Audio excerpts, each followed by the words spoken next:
ناظرین، super power امریکہ اور اس کے جہاز فالٹی،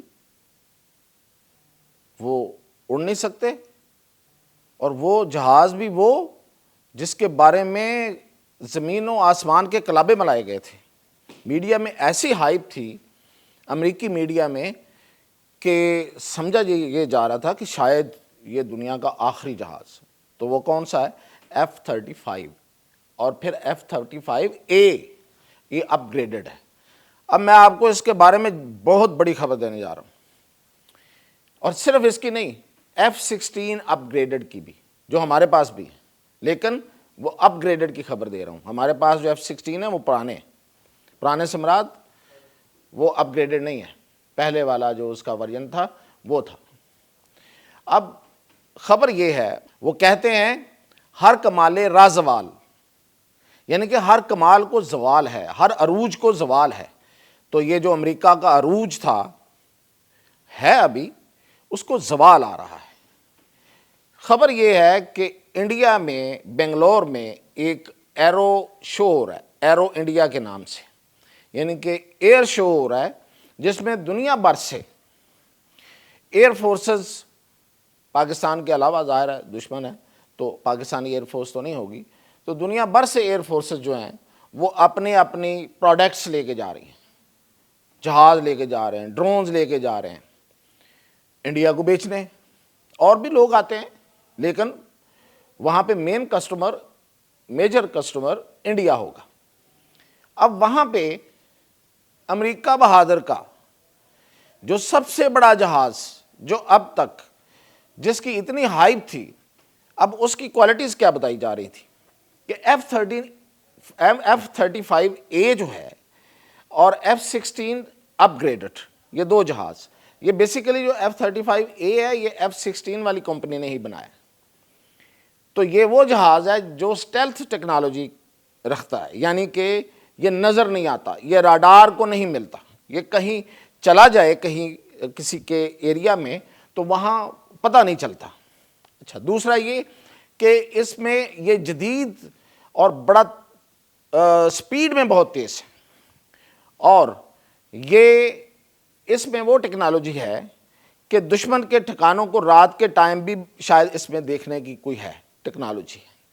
پھر یہ کہ یہ اپنی پوزیشنز جو ہیں، یہ کہا گیا تھا پوزیشن بڑی تیزی سے بدلتا ہے، تو اگر کہیں اٹیک میں آ بھی جائے تو وہ اٹیک اس پہ کارگر نہیں ہوتا۔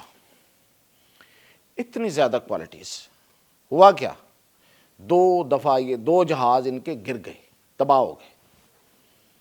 تو یہ F-35A یہ جنگی جہاز ہے یا یہ چلتے پھرتے کوفن ہے، اڑتے ہوئے کوفن ہے؟ یہی ہوا کہ اب وہ اڑتے پھرتے کوفن سے وہ زمین کے ٹرٹل بن گئے ہیں۔ خبر یہ آ رہی ہے کہ ایرو انڈیا میں یہ جہاز جائیں گے دونوں، F-35A and up graded F-16، سودا یہی ہے ابھی فی الحال ان کے پاس بیچنے کو، لیکن وہ گراؤنڈڈ رہیں گے، وہ اپنی فلائٹ ڈیمونسٹریشن نہیں دے سکیں گے۔ جبکہ اس کے مقابلے میں Su-57 رشیا کا جو ہے وہ وہاں پہ اپنی ڈیمونسٹریشن دے گا، فلائٹ ڈیمونسٹریشن دے گا، اور رشیا کی بڑی کوشش ہے کہ انڈیا اس کا کلائنٹ بنے، اسے جہاز خریدے، یہ جو فائٹر جہاز ہیں یہ خریدے۔ ظاہر ہے ہر کوئی اپنا اپنا کلائنٹ ڈھونڈتا ہے۔ انڈیا ویسے بہت پرانا کلائنٹ رہا ہے رشیا کا، مطلب ہم سے پہلے جب ہم امریکن بلاک میں تھے فل فلیج، تو اس وقت انڈیا جو تھا وہ رشین بلاک میں تھا، اس وقت تو یہی تھا ایک کے ساتھ ہونا ہے پوری طرح سے۔ تو پوری ٹیکنالوجی ان کی رشین تھی، ماسوائے کچھ انہوں نے فرانس سے بھی کچھ لیے ہوئے تھے۔ تو اب رشیا چاہ رہا ہے کہ اس کے جہاز وہاں بک جائیں، وہ فلائٹ دے گا، لیکن وہاں پہ انڈیا تھوڑا پھنس گیا ہے۔ اس کو پتا ہے کہ اگر وہ رشیا کی طرف جائے گا جہاز تو بہت اچھا ان کا، نو ڈاؤٹ۔ تمام اس کی جو ٹیسٹ فلائٹس ہیں، ایون جو لوگوں جن کو انہوں نے کوئی ایک دو کنٹریز کو انہوں نے بیچا، بہت اچھا انہوں نے، یوکرین میں بھی بہت اچھا اس نے پرفارم کیا ہے۔ جنگوں میں پرفارمنس تو ایسی ہوتی ہے، پرفارم ہی ہوتا ہے۔ تو وہ وہاں پہ وہ لینا چاہتا ہے لیکن اب وہ پھنسا ہوا ہے. اگر وہ رشیا کے ساتھ سودا کرتا ہے تو امریکہ بہادر اس سے ناراض ہو جاتا ہے. اور آلریڈی مودی صاحب جو ہے مائی ڈیئر فرینڈ ٹرمپ، اور اس کو ٹویٹ کیا اور اس نے اس کا خیر جواب بھی نہیں دیا، اور الٹا لوگوں کو جو وہاں پہ غیر قانونی طور پہ تارکین وطن تھے ان کو ہتھکڑیاں اور بیڑیاں پہنا کے جنگی جہاز بھر کے ان کو واپس بھیج کے تھپڑ مارا اس کے. خیر، تو انڈیا جو ہے وہ رافیل جہاز ہے فرانس کا، اس میں انٹرسٹڈ ہے. اچھا، اب میں آپ کو بتاؤں کہ رافیل 4.5 جنریشن کہلاتا ہے، یعنی کہ 0.5 5th جنریشن سے دور ہے. 4th جنریشن لیکن اپ گریڈڈ رافیل جو ہے 4.5 وہ اتنا اچھا ہے، اس کی اتنی اچھی پرفارمنس ہے کہ جہاں جہاں وہ جس نے لیا ہے وہ بڑا مطمئن ہے اس سے، اور بڑا زبردست اس نے پرفارم کیا ہے. لیکن اس کے ساتھ ایشوز یہ ہیں کہ ایک تو یہ سٹیلتھ کہا جا رہا تھا، یہ سٹیلتھ پوری طرح سے نہیں ہے. یہ بہت سے راڈارز نے اس کو ڈیٹیکٹ کیا ہے. یہ نمبر 1 اس کی جو خامیاں میں آپ کو بتا رہا ہوں اب F-35A کی اور F-16 اپ گریڈڈ کی. اور دوسری خامی اس کی یہ ہے کہ یہ اس کی جو ہوتا ہے نا پوزیشن بدلنا، فضا میں تیزی سے اپنی پوزیشن بدل کے حملہ کرنا یا پوزیشن بدل کے حملے سے بچنا، وہ اس میں نہیں ہے.